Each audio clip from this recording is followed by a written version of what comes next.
come here. Amen. Amen, right? So, praise the Lord. And praise the Lord for the lives of those whom He had brought in this place. Amen. So I assume the reason why you are here because you're ready to praise and worship Him, right? Amen. And you are ready to hear His word, right? Amen. All glory to God. So tonight po, we will worship Him, we will praise Him, we will not mind the people beside us. We will just focus on the Lord. Amen? Amen. So are we all ready and excited to dance for Him and to sing for Him? Amen. Since we're all ready and excited, can we all stand?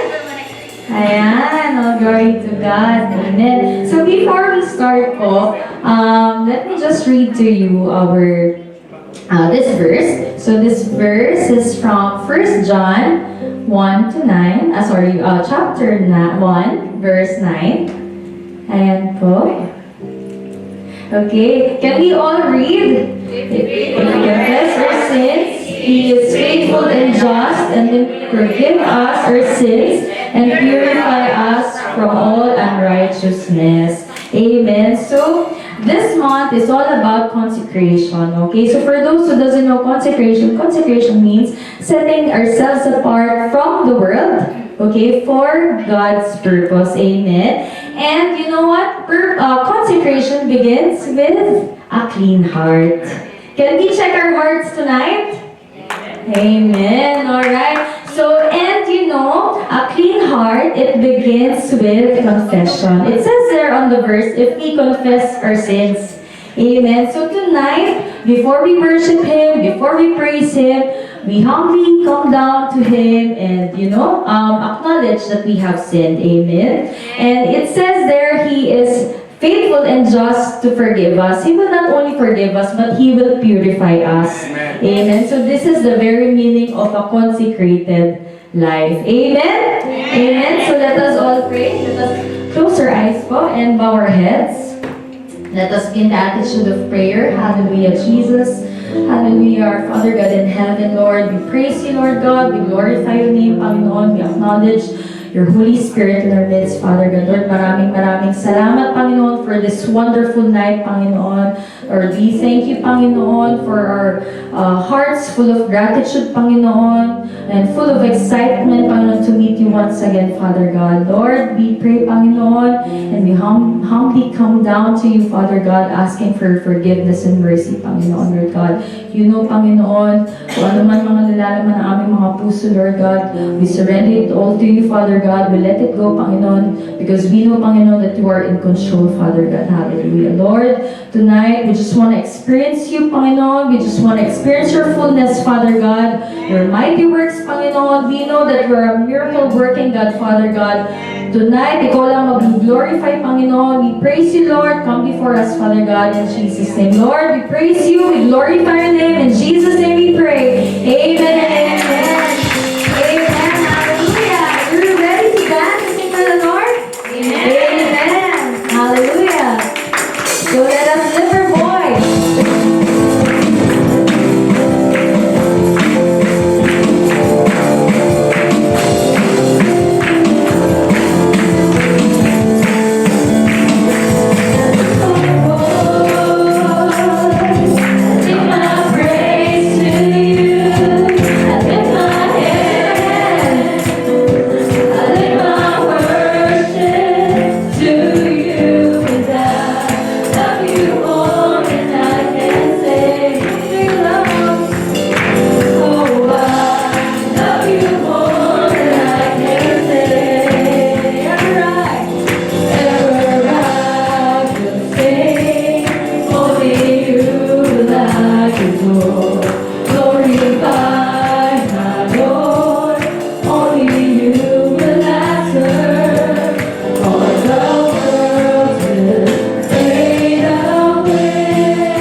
wonderful life, Panginoon, that you've given us, Father. It is a privilege, Panginoon, to worship you, Father God. Lord, salamat, Panginoon, that everyone has been called, Panginoon, for this life, O God. Lord, maraming salamat, O God. Now, Panginoon, we come down to you, Father God, Lord. Praise you, Lord. We glorify you, Father God. And right now, Panginoon, we want to speak to you, Father God. We lay down our crowns, Father God. We lay it at your feet, Panginoon. Acknowledging, O God, and admitting that without you, we cannot do anything, Father God. In Jesus' name. Hallelujah, Lord. Now is the time, church, to speak to God. He is ready to listen to you. He is waiting for you. Hallelujah.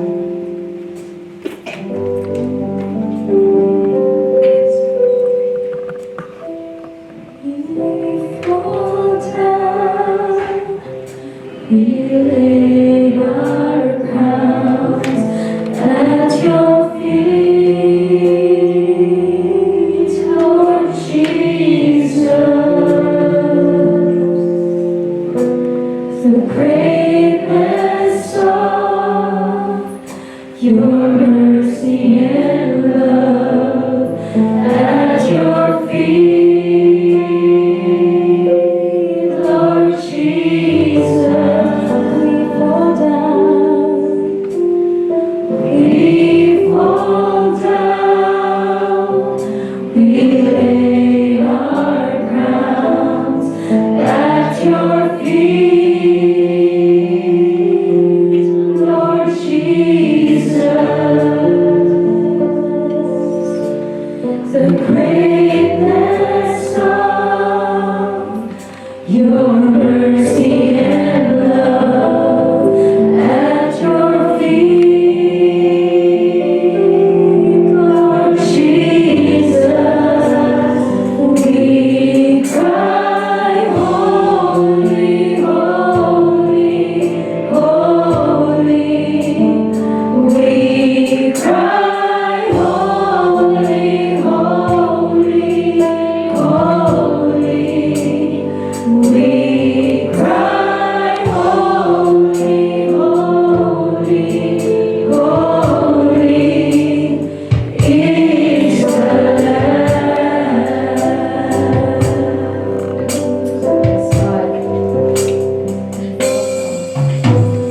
We fall down, we lay our crowns at your feet, Lord Jesus.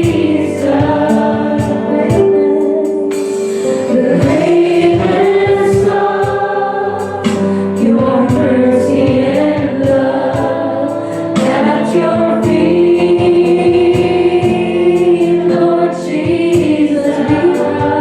We cry, holy, holy, holy. We cry, holy, holy, holy. We cry, holy, holy, holy is the Lamb. Fall down. We fall down, we lay our crowns at your feet, Lord Jesus. The greatness of your mercy and love at your feet, Lord Jesus. We cry, holy, holy, holy. We cry, holy, holy, holy. We cry, holy, holy,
is the greatest. Your name stands above them all.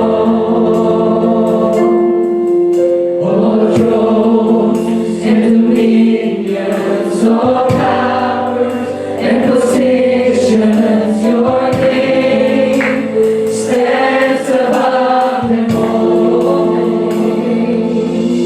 Your name is the highest. Your name is the greatest. Your name stands above them all.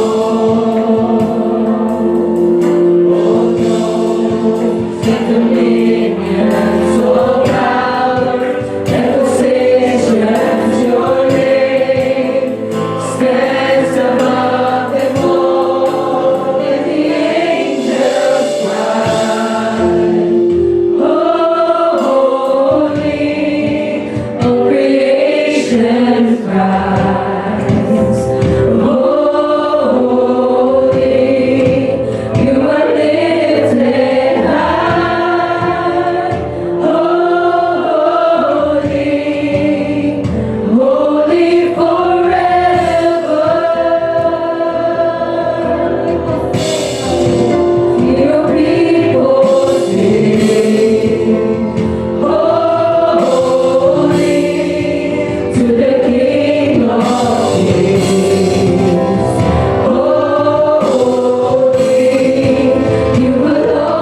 King of Kings.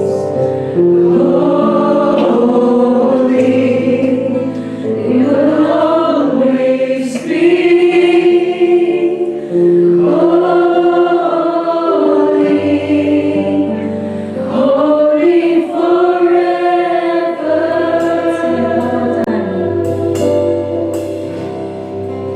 The angels cry, holy, all creation's cries, holy, you are lifted high. Speak to you, holy forever. Yes, Lord, we plead here, people. Your people sing. Holy to the King of Kings. Holy, you will always be. Holy, holy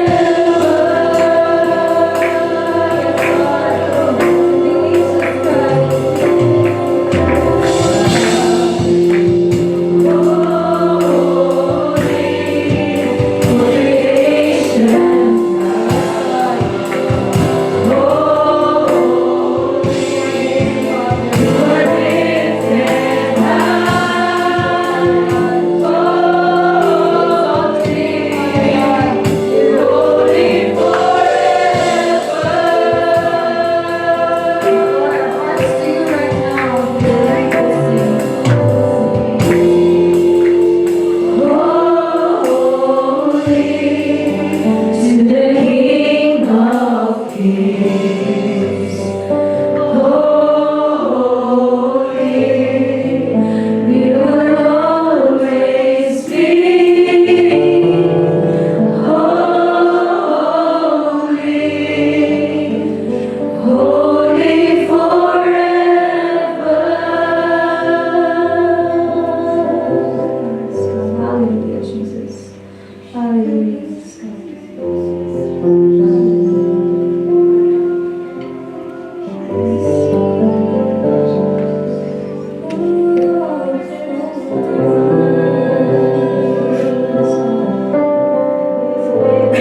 Speak to God right now.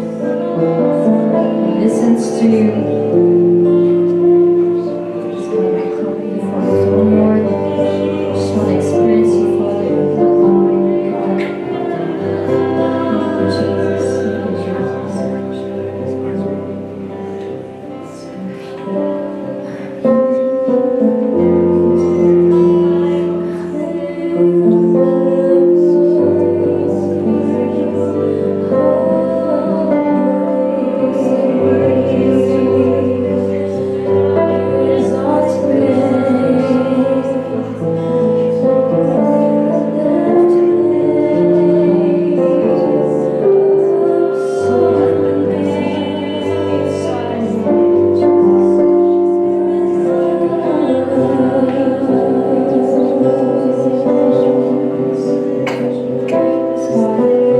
Praise you, Lord. We glorify your name, Father God. We thank you, Lord, for this life, oh God. Thank you, Panginoon. Thank you for our hearts, Panginoon. Thank you for this hearts, Panginoon, that you're creating, Panginoon. Thank you for living in our hearts, Father God. Thank you, Panginoon, because you are telling us, Panginoon, to live for you, Father. Thank you, Jesus. Thank you, God, for this life offered to you, Father God. Thank you, Panginoon. Amidst our sins, our mistakes, our shortcomings, Panginoon, you are faithful and just to forgive us, Father. Maraming salamat, O God. You're purifying us, Father. Maraming salamat, O God. This life wouldn't be purposeful, Panginoon, and meaningful without you in it, Father God. And Lord, as we live, Panginoon, Lord, we recommit ourselves to you, Father God. We renew our commitment to you, Father. Entrusting our lives to you, Panginoon, for you are in control, O God. Lord, maraming salamat, Panginoon. Maraming salamat, O God. And today, our lives will not just be for this world, Panginoon, but for you alone, O God. Lord, we just pray, Panginoon, that we will embody, Panginoon, your very image, Panginoon, O God. We just pray, Panginoon, that this life will always be consecrated to you, Father God. And these lives, Panginoon, are act of worship unto you, Father God. So we pray, Panginoon, that you take control, O God, in Jesus' name, Panginoon. You bless tonight, O God. Bless the speaker of your word, Father. Overflow your words, Panginoon, to her, O God. In Jesus' name. Lord, maraming salamat. Lord, we pray, Panginoon, that you will overflow our hearts, Panginoon, with your love, O God, so that it will overflow to others, Panginoon. You will be seen in us, Father God, and they will worship you, Father God, and they will believe in you, O God, and they will trust in you, Panginoon. They will accept you as their Lord and Savior, Father. And Lord, we praise you, we glorify you, we know that you are in control, O God, in Jesus' name. We exalt your name, we love you, we praise you, in Jesus' name we pray. Amen and amen. Amen. Can we give our God a big clap of praise? Yung more best clap natin. Amen. Glory to God.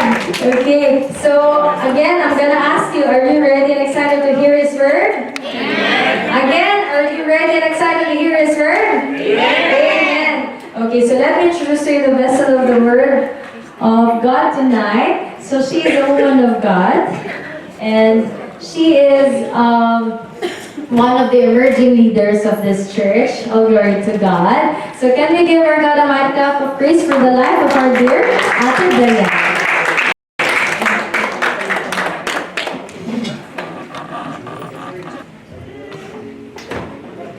Amen. Praise the Lord. Amen. A blessed evening to everyone. Can we give the Lord a mighty clap of praise?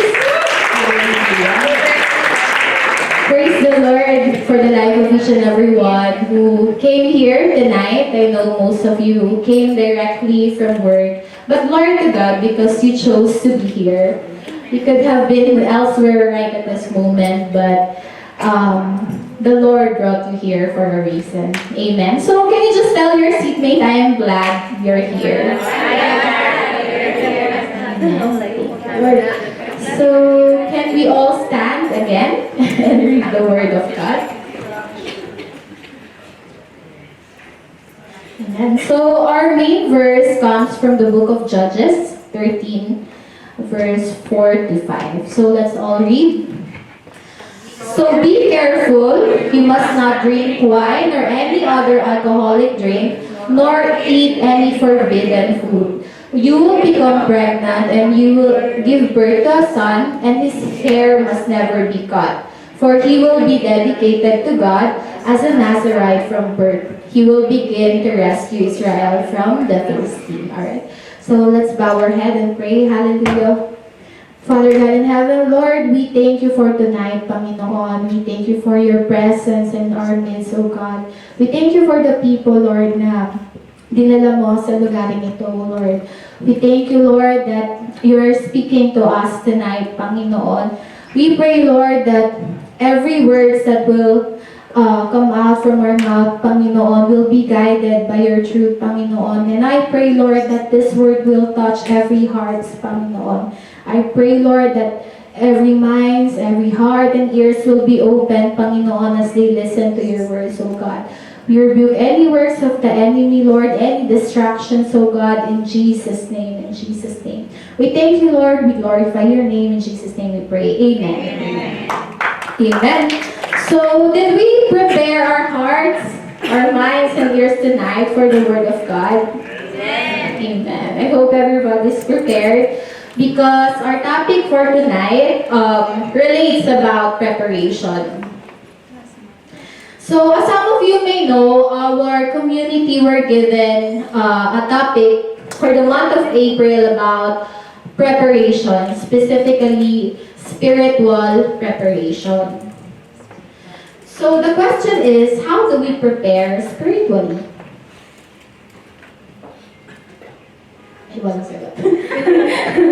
Alright, so for us to be spiritually prepared, nabanggit na po ni Ate Janine kanina, we have to be consecrated. So what is consecration? Ayan. Can we all read? So what is the meaning of consecration? It says there, the act of dedicating oneself to a specific purpose or intentions of God. The separation of oneself from things that are unclean and anything that would contaminate one's relationship with God. It comes from Hebrew and Greek words that carry the sense of making something holy, not just normally pure, but reserved for God. In Hebrew, it is kadash, which means to be holy, sanctify, and dedicate. And in Greek word, it is hagiaso, which means to make holy or set apart. So it's about being holy and set apart for the purpose of the Lord. Amen. Being set apart means being different. Amen. Different from worldly standard. But, you know, in this generation, being different means, or it's like you're missing out. Because this generation are constantly following the trend. Diba? Kung ano yung bago, yun yung susundin ng mga tao or ng generation nowadays.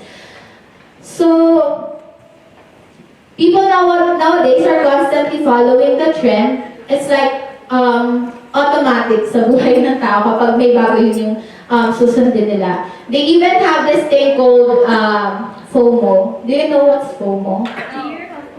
Fear of missing out. Because they don't want to miss out dun sa mga trend or sa mga bago. So, kapag anong nakita nila, di ba? Nakita nila kung ano yung bago or yung trend, makikita mo agad, gagayahin agad nila.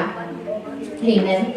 And for us believers, whether we admit it or not, there will be situation or seasons in our life where we will be distracted because we are still in the world, di ba?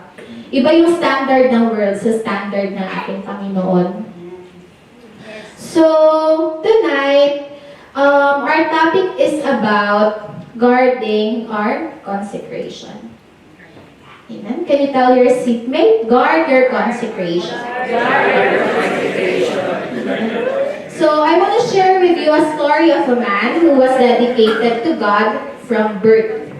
But along his journey, he was pulled away and failed his consecration. I know most of you are very familiar with his story already, and it's already seen in our presentation.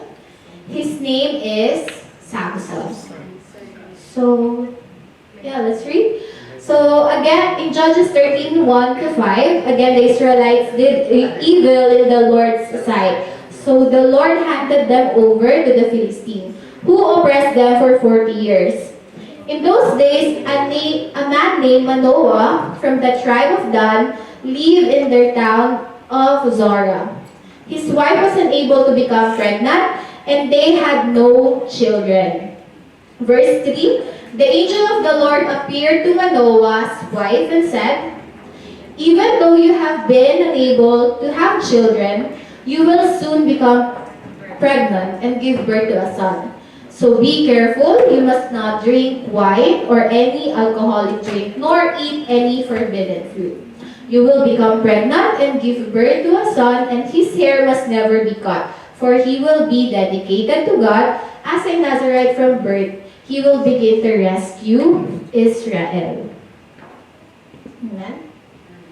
So Samson was a miracle. His mother was a barren, but the angel of the Lord said that she will become pregnant and give birth to a son. His hair must never be cut, for he will be dedicated to God as a Nazarite. He was chosen to deliver the Israelites from Philistine. It also says there that the Lord had blessed him as he grew up. He was given an extraordinary strength, and he was the strongest man that's ever recorded in the Bible. So that is what he's famous for, diba? Being very strict. He is also a judge of Israel. So the judge during their time, it's not the same as the judge that we have in the present time right now. They are not the ones who's wearing robes or in the courtroom. Judge during their times were leaders raised up by the Lord to deliver Israel from their enemies. So they were military leaders. So yun po yung judge during their time. It was also mentioned there that he will be a Nazirite from birth. So ano po bang ibig sabihin ng Nazirite? So Nazirite comes from the Hebrew word Nazir, which means consecrated or separated. So Nazirite has vows that they strictly need to follow. So here are the vows that they need to follow. So first one is they cannot drink wine or alcoholic beverages. They cannot touch or be near a dead's body, and they cannot cut their hair. So in the next verse, we will see the red flags that Samson did, which violated these vows. In Judges 14:1-3, one day when Samson was in Timnah, one of the Philistine women caught his eyes. When he returned home, he told his father and mother, "A young Philistine woman in Timnah caught my eye. I want to marry her, get her for me." His father and mother objected. "Isn't there even one woman in our tribe or among all the Israelites you could marry?" They asked. "Why must you go to pagan Philistine to find a wife?" But Samson told his father, "Get her for me, she looks good to me." So our first red flag is disobedience to God's law. So in verse 2, it mentioned there that the Philistine woman caught Samson's eyes, and he asked his parents, "I want to marry her, get her for me." Why do you think it's a big deal? Because God specifically forbids the Israelites from marrying people from other nations. And yet, Samson chose a pagan Philistine woman rather than Israelites. In Deuteronomy 7:3-4, "You must not intermarry with them. Do not let your daughters and sons marry their sons and daughters, for they will lead your children away from me to worship other gods.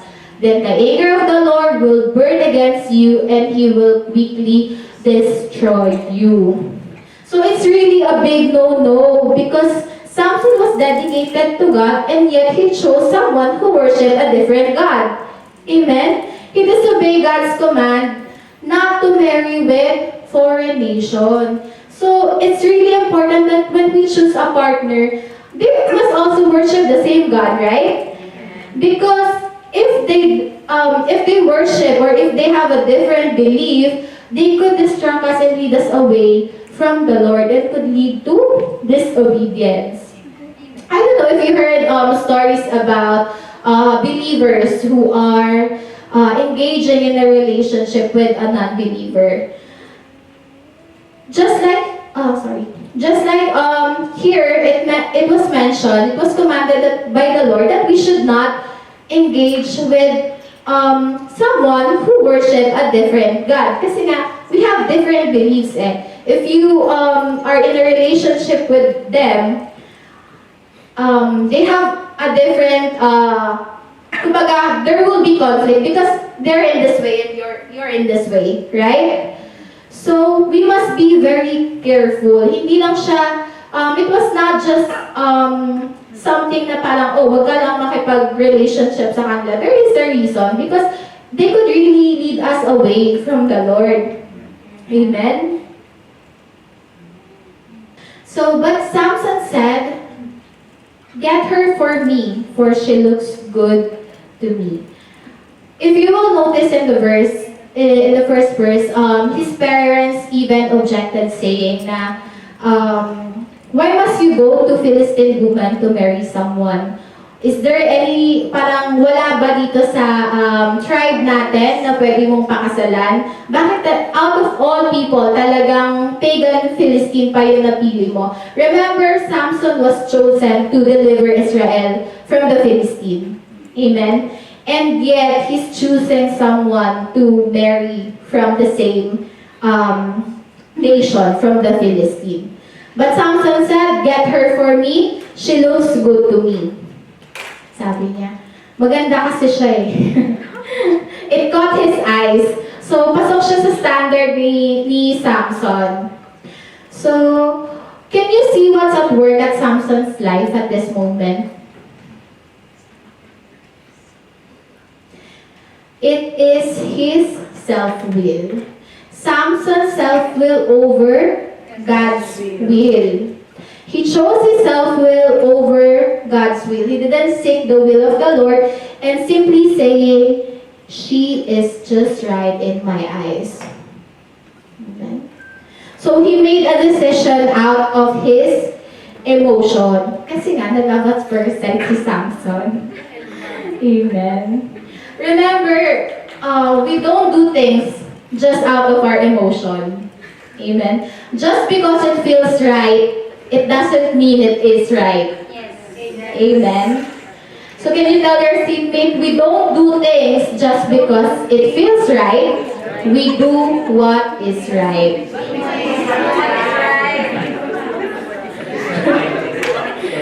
Okay. Diba? So it was his emotion that is at work when he chose someone na he was not supposed to be with. And if we allow our emotion to drive us, it could really lead us to disobeying the Lord. So we have to be careful. Amen. Some people even justify it by saying, I prayed for it, then the Lord answered. You know what? Yes, there are things that the Lord will give to us, will definitely answer. But it doesn't mean that it is His will. Because if the will of the Lord is always good, pleasing, and perfect. So if it's something that we need to force or we have to force, or if it's something that, somehow we compromise, maybe check if it's really the will of the Lord. Amen? And we have to remember na kapag if it's outside the will of the Lord, there will be consequences. Amen? Remember, just like the parents of Samson, they warned Samson about his decision to marry a pagan Philistine. Kung makikita natin, most of our parents would do the same thing, or even our leaders would do the same thing when they see something wrong sa mga nakakarelasyon natin. So, we should not take it negatively.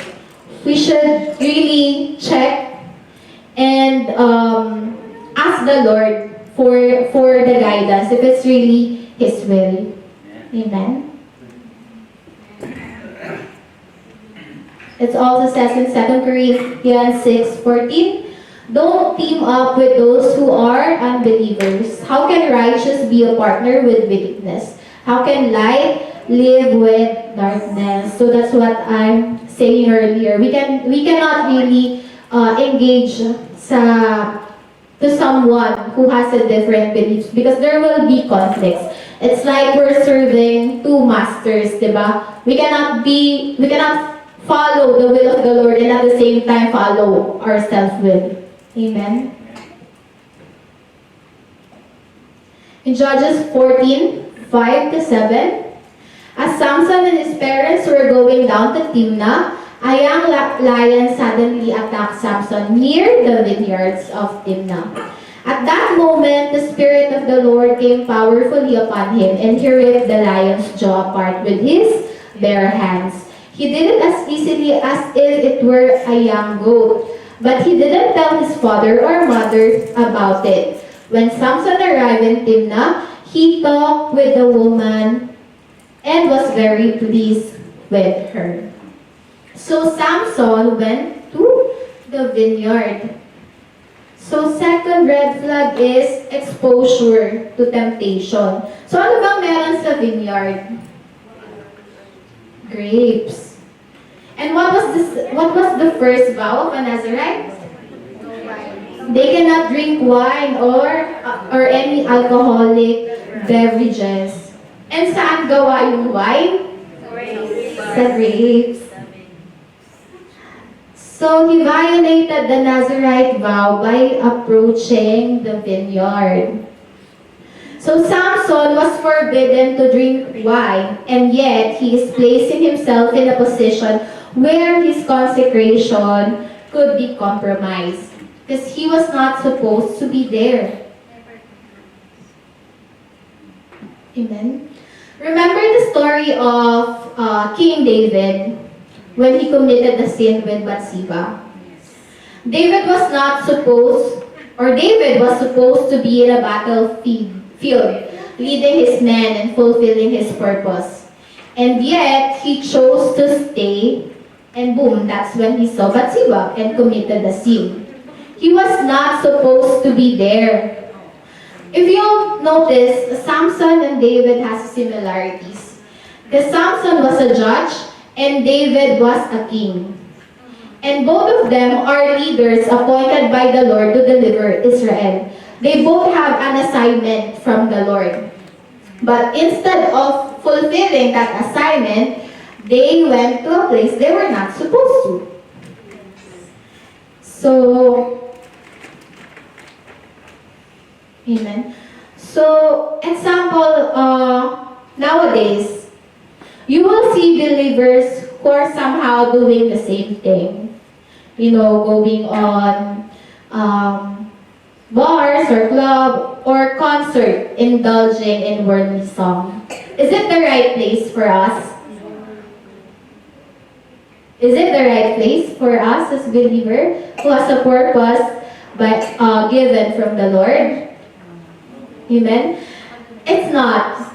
Yes, we can say na hindi naman I'm not getting drunk. Hindi naman ako nagpapakalaseng.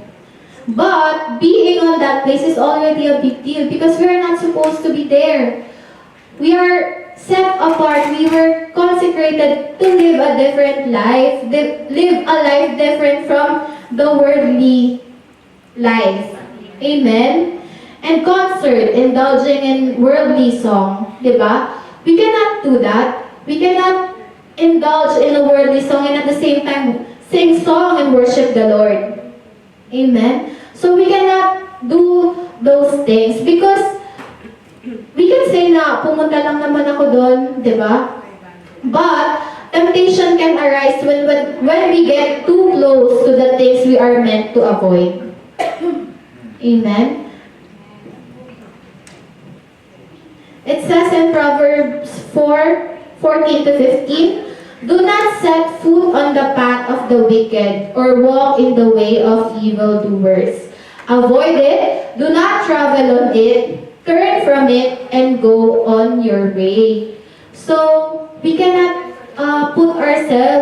we should not put ourselves on those situations because we cannot stand on the edge of the cliff and expect not to fall. So let's not travel on it. Let's not put ourselves in a position that can tempt us, diba? Amen? Sabi nga, prevention is better than cure. Amen? And in Judges 14:8 to 9, later when he returned to Timnah for the wedding, he turned off the path to look at the carcass of the lion. He found that a swarm of bees had made some honey in the carcass. He scooped some of the honey into his hand and ate it along the way. He also gave some to his father and mother, and they ate it. But he didn't tell them he had taken the honey from the carcass of the lion. So third red flag is defiling his Nazarite vows by touching the dead lion. So second vow is He cannot touch or be near a dead body. So in Numbers 6, verse 6, and they must not go near a dead body during the entire period of their vow to the Lord. So, hindi siya pwedeng, ni lumapit man lang is hindi siya allowed as part of the vow. And yet, anong ginawa ni Samson? He touched the dead lion and he even ate the honey from it. So Samson breaks his Nazarite vow by touching the dead lion, symbolizing the defilement of his consecration. He even hid it and gave some to his father and mother. Diba? Nandamay pa si Samson. Remember the story of Eve and Adam when they committed the sin. Diba? They were also forbidden to eat the fruit. And yet, Eve offered it to Adam as well. Nandamay din si Eve, diba? And they know what they did was wrong, but they still did it anyway. So we can see the pattern here, right? From exposing himself to temptation, which is going near the vineyard, that led him to actually committing sin, which is touching the dead body. In Judges 14:10 to 11, as his father was making final arrangement for the marriage, Samson threw a feast at Timnah, as was the custom for elite young men. When the bride's parents saw him, they selected 30 young men from the town to be his companions. And the fourth red flag is pursuit of the flesh over God's purpose. So it says there that Samson threw a feast. So the word translated as feast in the original Hebrew is mishte, which specifically refers to drinking feast. A banquet where alcohol, especially wine, was a major part of the celebration. So from disobeying the Lord, exposing himself to temptation, and actually committing sin, Samson became comfortable compromising his consecration. Because it says there that he threw a feast. So ano bang meron sa feast or sa party? Alcohol, di ba? It says there, drinking feast. It's a drinking party. He knows that he's not allowed to drink wine, and yet nagpainom pa si Samson.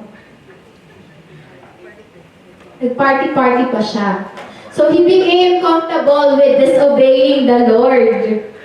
Amen?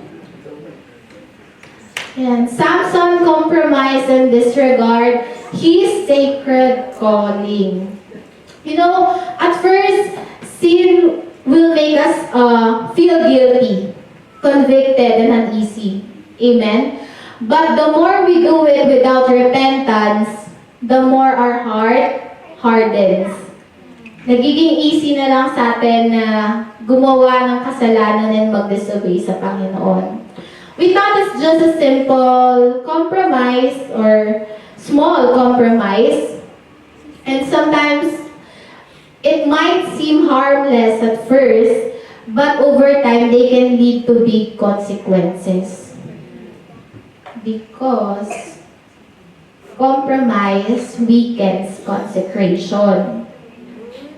Diba? From first mistake, from first disobedience to the Lord, to exposing himself and committing sin, and now parang naging madali na lang sa kanya, ordinary, comfortable na siya gawin yung kasalanan or mag-disobey sa Panginoon, tumigas na yung puso ni Samson. So, even small compromises opens the door for big consequences. because in the succeeding verse, we will see the result of those compromises. Amen. So, result of Samson's compromise. First is reckless behavior. So Samson became reckless. In Judges 15:1-7, Samson returns to visit his wife with a gift, but her father won't let him because she was already given to another man. Samson gets angry and burned the grain field of the Philistines.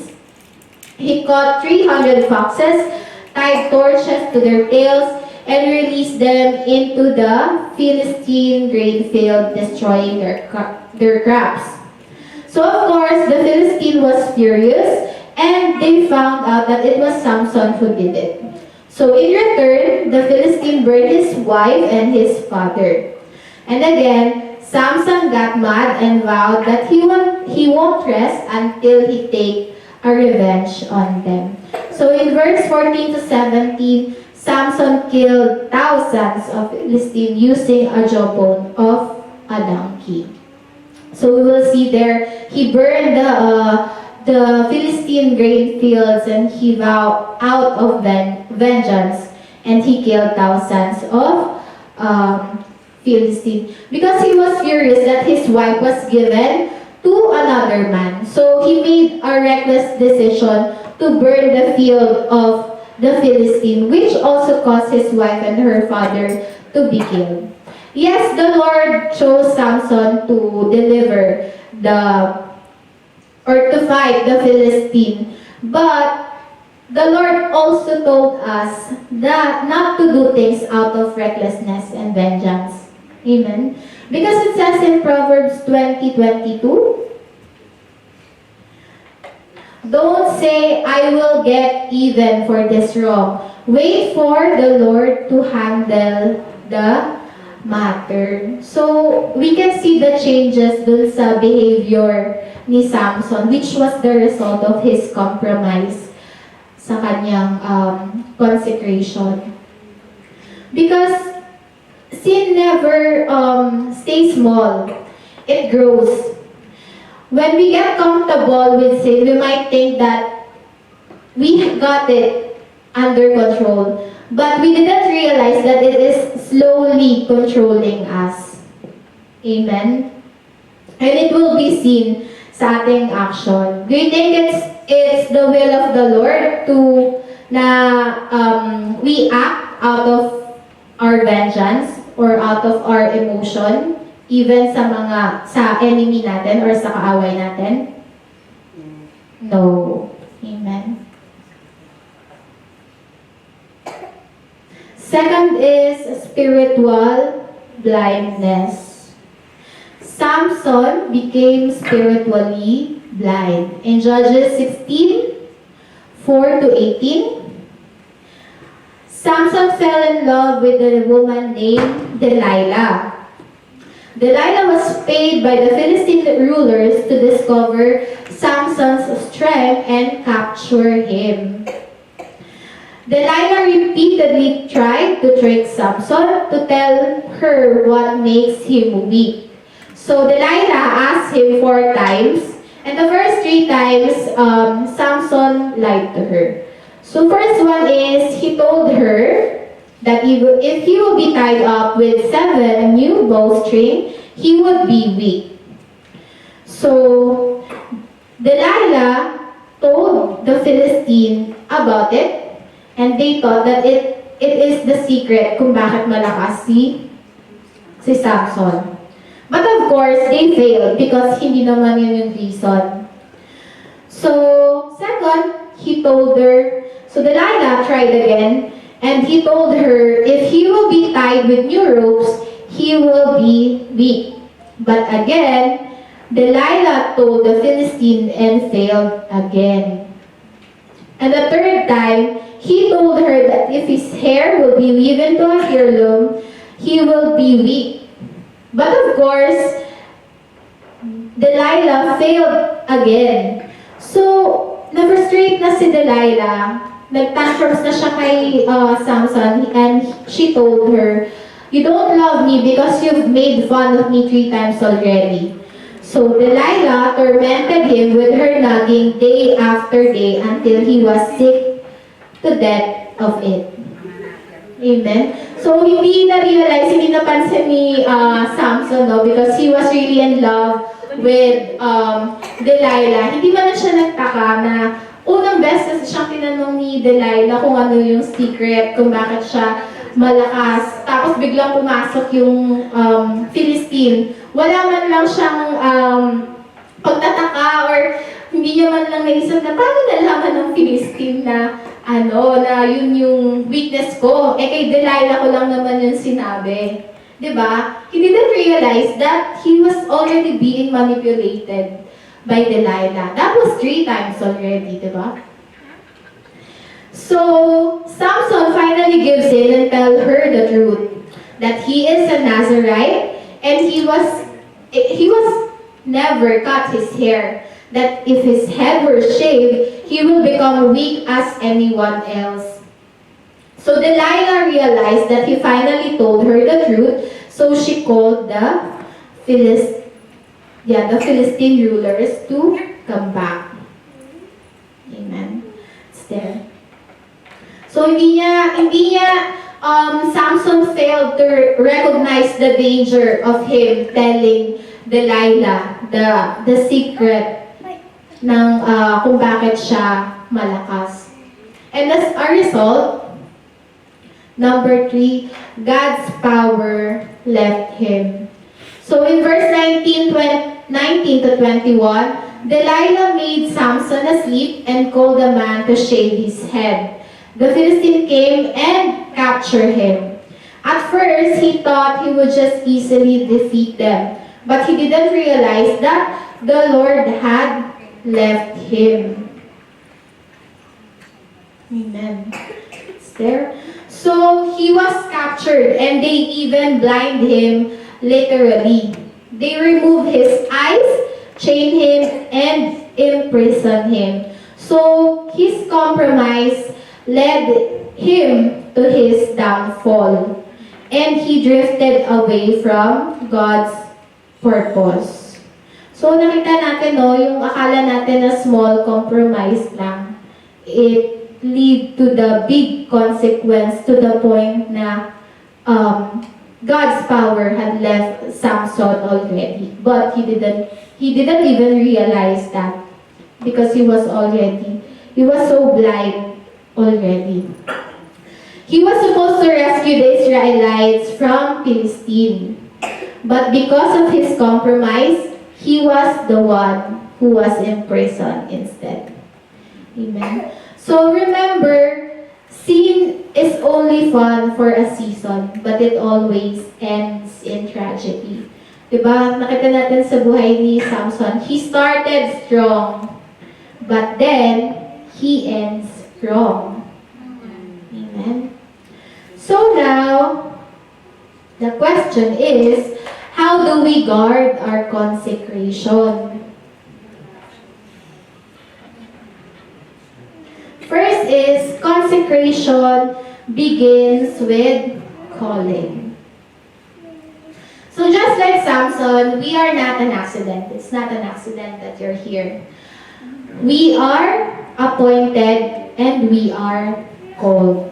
So before we live a consecrated life, we first need to know who's calling us and what He's calling us for. Because it will be difficult for us to live a consecrated life if we don't fully understand our calling. Amen. We are not just called to be seat warmer. We are not just called to play the instrument and sing. We are not just called to attend Bible study, prayer meeting, and church services. Just like Samson, we are called for a divine assignment. And if we don't fully understand that, we won't have a sense of direction and we won't take it seriously. Amen. Because if we fully understand the heaviness, the seriousness of that calling, definitely hindi tayo mag-sway-sway, di ba? Hindi tayo magko-compromise because we understand the seriousness of that calling. And remember, Samson did not make himself holy first. He was called first. He was called first before he was consecrated. Amen. It says in Jeremiah 1:5, I knew before I formed you in your mother's womb. Before you were born, I set you apart and appointed you as my prophet to the nation. So, nasa tummy pa lang pala tayo ng ating mga nanay, He already called us. He already set us apart. We are already appointed. So, like I said, it's not an accident that you're here. The Lord had called you for a purpose. Second is, consecration is relying on God's strength, not on our own. You know, when I first heard the story of Samson, I really thought that his strength comes from his hair. But if you will come back if you will come back to the verses where he killed the lion and when he killed thousands of Philistines, you will notice that every single time, it was the Spirit of the Lord who came powerfully upon him and gave him strength. Amen. And it's the same thing for us. We cannot do anything without the Spirit of the Lord. Because we may be talented, we may be so knowledgeable with the word of the Lord, but without His Spirit in us, it will be all useless. Amen. We have to be completely dependent to the Lord in everything that we do. We cannot say that, okay Lord, I will rely to you on this part, but on this part I'll manage, ha? Don't touch it. Diba? We cannot do that. It has to be 100% because there's no partiality when it comes to the Lord. It has to be 100%. Because even if it's just a small part na hindi natin pinagkatiwala sa Panginoon, the enemy could already use that. The enemy could already use that to attack us. Amen? I like the post that I saw last week. It was shared by Ate Romy. It says there, we can't defeat a full-time devil with a part-time walk with God. Natawa siya. Amen? Because it's true. We cannot just rely on the Lord on this part and then have tayo. Diba? It has to be 100%. Yung walk natin sa Panginoon, it has to be complete. Kasi yung enemy, 24/7 yan tatrabaho para atakihin tayo. So we cannot just rely on our own strength. See the story of Samson. He was the strongest man that's ever recorded on the Bible. And yet, look at what happened to him. Just because he depended on his own strength and not on the Lord. Amen? Kaya kapag swing-swing tayo sa pag-obey natin sa Panginoon, malaki talaga yung chance na atakihin tayo ng kaaway. Amen? Amen. Nahimik kayo. Amen. To consecrate ourselves, we must recognize that we cannot do it in our own strength. Our ability to live a life set apart for God comes only from Him. We must rely on His Holy Spirit and strength and not on our own abilities to fulfill His purpose. Amen. Acts 1:8, but you will receive power when the Holy Spirit comes upon you, and you will be my witness, telling people about me everywhere in Jerusalem, throughout Judea, in Samaria, and to the ends of the earth. So it's only the Spirit of the Lord who could give us that power. And number three, consecration requires action. So, consecration is not just about being set apart for God's purpose. It's not just a feeling or a title, but it requires an action. Dedication for God always shows up in obedience. So in John 14:15 it says, "If you love me, obey my commandments." Because we can't say we live a set apart for the Lord, but our action says otherwise, right? Love for God always shows up in obedience. So if we really dedicate our lives to the Lord, it will show, it will overflow in our actions, how we speak, what we watch, how we treat others, and what we pursue. Amen? We live in a world pulling us in opposite direction. Romans 12:1-2. We were called to live a holy life. Because yes, this world tells us so many things how we should live. Amen? But the Lord calls us to live a holy life. So there should be an action in our part. So, faith without action is dead in James 2:17. Because our action reflects a heart that is surrendered to God even in weakness. Amen. The very model or the perfect model of this action is Jesus. Amen. He didn't just say that he was set apart. He actually lived it. Amen. He prayed, he resisted temptation, loved sacrificially, and obeyed even to the point of death. Diba? Kahit mahirap para sa kanya because he was also human that time, right? But he depended to the will of the Lord. Diba nga sabi niya, not my will, but yours be done. So, it's about choosing God daily and not just believing in Him. And that has to be seen in our action. Conclusion na tayo. Amen. So, our conclusion, it says in Proverbs 4:23, "Above all, guard your heart, for everything you do flows from it." So, guarding your heart protects your purpose. So, our hearts determines our direction. Our thoughts, our emotions, choices, they all flow from the state of our hearts. So, if our hearts are not okay, it will be seen sa buhay natin. It will be seen in our action. At the same time, if our hearts are not aligned with the Lord, it will really show. And at the same time, our hearts are constantly under attack. Because the enemy knows that if he can get to our hearts, he can distract us and pull us away from God.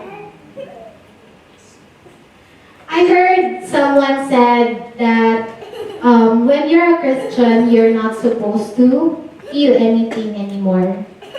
But I believe it's the emotion that makes us human. Because if we don't have emotion, how can we love our brothers and sisters? Amen? Without emotion, we cannot relate to our brothers and sisters.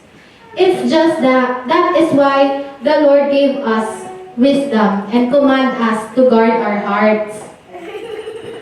Guarding our hearts means filtering the emotion through God's word and not just following them blindly. It goes hand in hand. We cannot be it has to be we cannot be too knowledgeable without the emotion, but we cannot have our heart without our heart. But we cannot also focus on what we feel without the wisdom. Hindi naman sinabi ng Panginoon na kill your heart or kill your emotion, di ba? He said, guard it, because He knows that the enemy could use that emotion. So, guarding our hearts protects our purpose. Guarding our hearts helps us stay focused on our calling and not be distracted by offense, temptation, or emotional confusion. So, just a short testimony.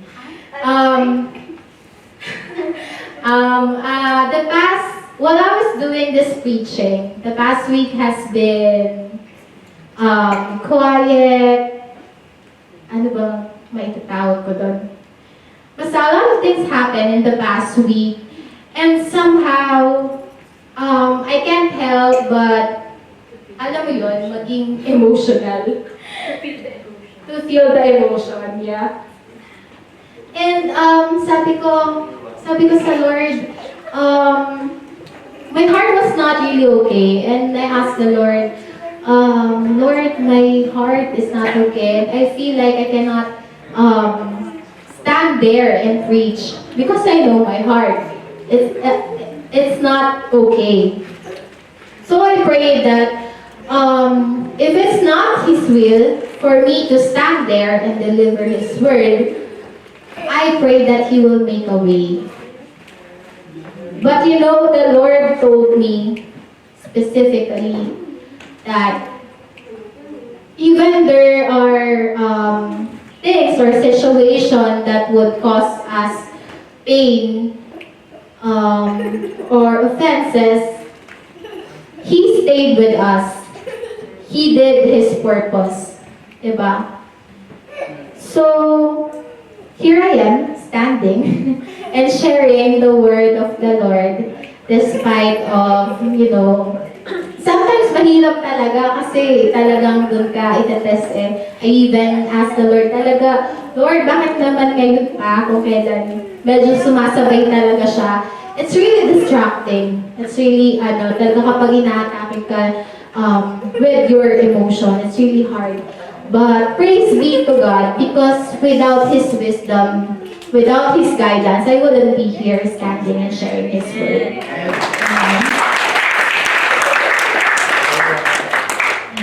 So, second, ayun na po. Hello, ba't na?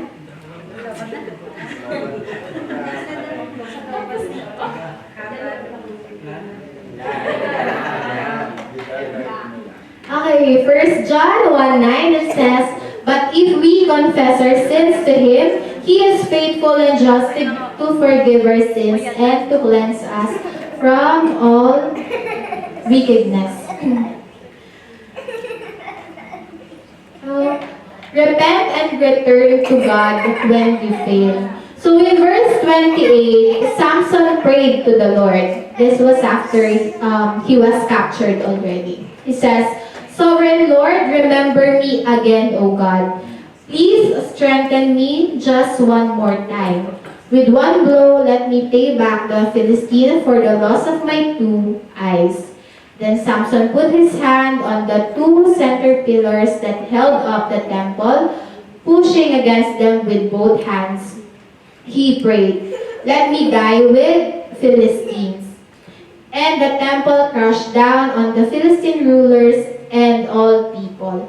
He killed more people when he died than he had during his entire life. So when we hear the word consecration, parang automatically, ang papasok agad sa atin is about being holy or being perfect. But you know what? It is inevitable. You know, with our walk with the Lord, it is inevitable na magkamali tayo. There will be times talaga that we will be tested and somehow fail. But it doesn't mean that we should give up.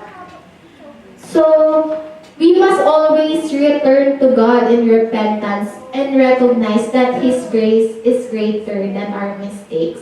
Amen. You know the thing about when we sin,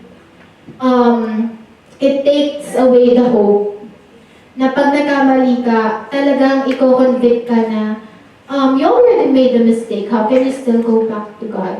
Yun yung paulit-ulit na sasabihin sa'yo ng kaaway. But the Lord says, if we confess our sins to Him, He is faithful and just to forgive us. He is always ready to cleanse us from all the wickedness. So, if somehow you made a mistake, that doesn't mean it defines your direction. Hindi porke nagkamali tayo, hindi na tayo pwede bumalik or hindi na natin magagawa yung purpose ng Panginoon. Amen? Just come back to the Lord and He is always ready to embrace us and cleanse us from all our iniquities. Amen? 1 Peter 1, 15-16. But now you must be holy in everything you do, just as God who chose you is holy. For the scripture says, you must be holy because I am holy. So, a life of power requires a life of purity. So, Samson had power, but when he compromised his purity, the Spirit of the Lord had left him. Because the Lord doesn't just dwell on any environment. It has to be purified for Him to work. Amen. So we must be a clean vessel. So do you want to have an extraordinary strength like Samson? So it says there, we must be holy. We must be purified. Purity keeps our heart tender, spirit sensitive, and our connection to God becomes stronger. Because it says in Matthew 5:8, blessed are the pure in heart, for they will see God. The more we live a life acceptable to the Lord, the more our relationship with Him becomes stronger. And we can only get that kind of strength, just like Samson, if we have the Lord in our lives. Amen? Amen. So, let's all stand.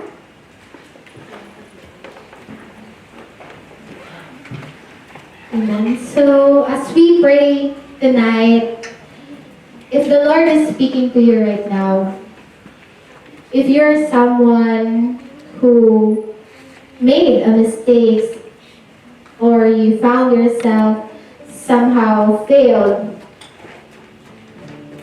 the Lord is telling us you can just come back to Him and repent, and He is always ready to cleanse us from all those wickedness. There will be times and there will be a lot of distractions that could somehow makes us think that it's hard to live a set-apart life for the Lord. But He said He did not make a mistake in choosing us. We have a purpose. Amen.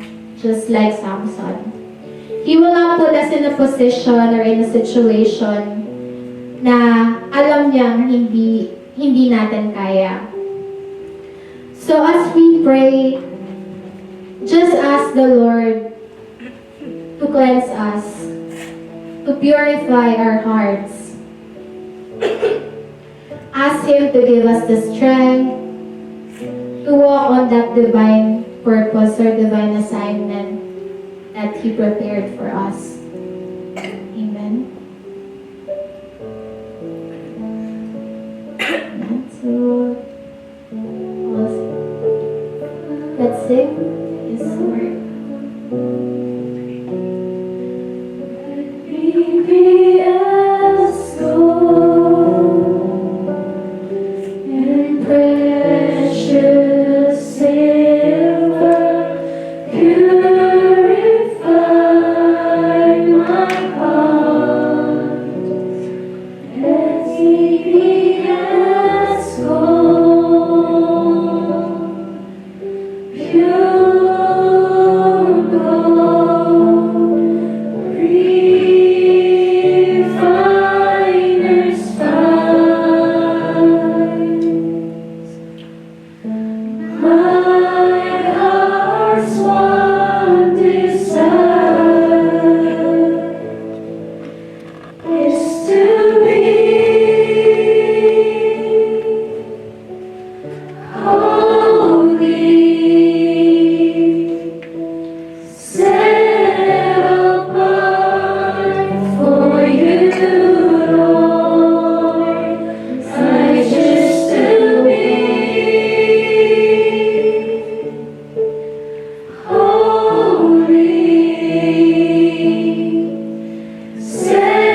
we should live, of the purpose that you called, that you prepared for us, Panginoon. Lord, you know what's going through in the life of each and every one of us.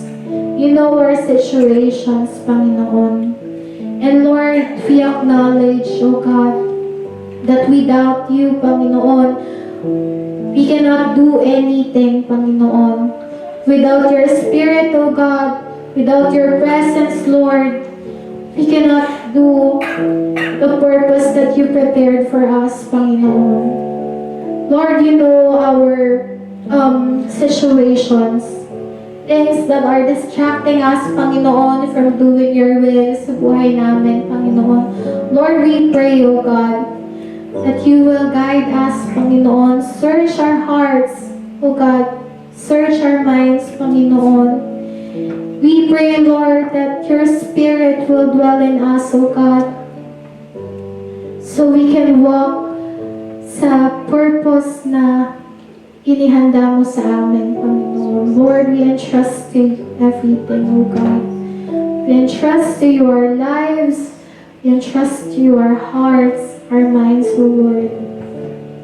Overflow sa aming buhay, O God. May your words will become alive sa aming mga buhay. Guide us, O God. We thank you for the life of each and every one, Panginoon. And we continuously pray, O God, that we will not come out in this place empty-handed, Lord, but we will come out in this place full of your Spirit, full of your presence, O God. We thank you, Father. We praise you. We glorify you. In Jesus' name we pray. Amen and amen.